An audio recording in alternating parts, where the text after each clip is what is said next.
హైదరాబాద్ పాత బస్తీ old city కాదు ఒరిజినల్ సిటీ అన్నారు తెలంగాణ సీఎం రేవంత్ రెడ్డి. హైదరాబాద్ అభివృద్ధిలో ఉమ్మడి రాష్ట్రంలో సీఎంలుగా వ్యవహరించిన చంద్రబాబు నాయుడు, వైఎస్ రాజశేఖర రెడ్డి పాత్ర ఉందన్నారు. గచ్చిబౌలిలో డిస్ట్రిక్ట్ రిజిస్ట్రార్, సబ్ రిజిస్ట్రార్ ఆఫీసులకు సీఎం శంకుస్థాపన చేశారు.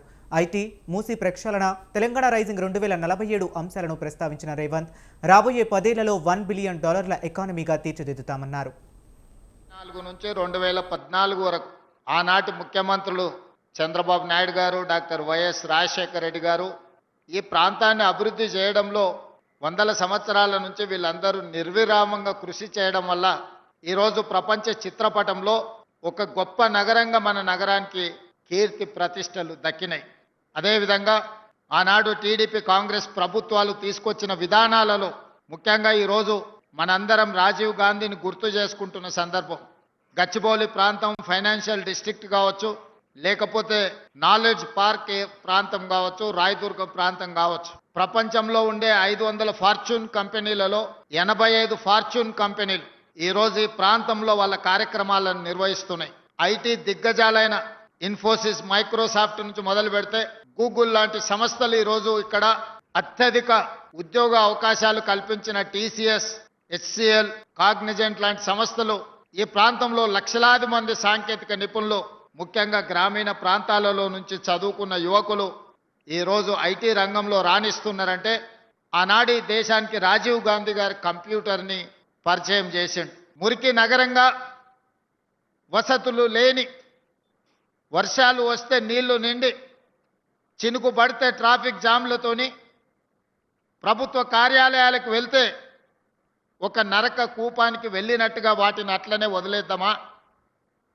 లేదు అంటే ప్రపంచానికే ఆదర్శంగా నిలబడిన హైదరాబాద్ నగరాన్ని ఒక విశ్వ నగరంగా తీర్చిదిద్దుకుందామా? మీరు ఆలోచన చెయ్యండి. ఈరోజు మూసీ ప్రక్షాళన కొంతమందికి ఇష్టం లేదు. భారత్ ఫ్యూచర్ సిటీ నిర్మాణము ఇంకొక కొంతమందికి పసందు కావట్లేదు.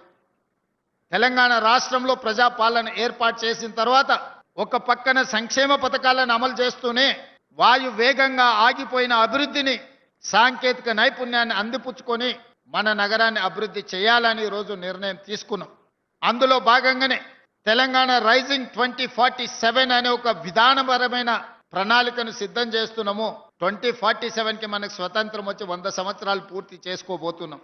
అందుకే రాబోయే 10 సంవత్సరాలలో తెలంగాణ రాష్ట్రాన్ని $1 ట్రిలియన్ ఎకానమీగా, రాబోయే 2047కి $3 ట్రిలియన్ ఎకానమీగా అభివృద్ధి చేయాలి. అభివృద్ధి చెయ్యాలి అంటే నగరాన్ని విస్తరించాలి. నగరాన్ని విస్తరించాలి అని అంటే పాత నగరాన్ని, అది ఓల్డ్ సిటీ కాదు, ఒరిజినల్ సిటీ, ఆ ఒరిజినల్ సిటీని ఒక గోల్డెన్ సిటీగా తీర్చిదిద్దాలంటే మూసి ప్రక్షాళన చేసి తీరవలసిందే. ఈరోజు రిజిస్ట్రేషన్ కార్యాలయాల గురించి మిత్రులు శ్రీనివాసరెడ్డి గారు చెప్పారు. Outer ring road inside core urban region, ఈ కోర్ అర్బన్ రీజియన్లో 39 సబ్ రిజిస్ట్రార్ కార్యాలయాలు ఉన్నాయి. ఇక్కడున్న చాలామంది సబ్ రిజిస్ట్రార్ ఆఫీసులకు పోయి ఉంటారు.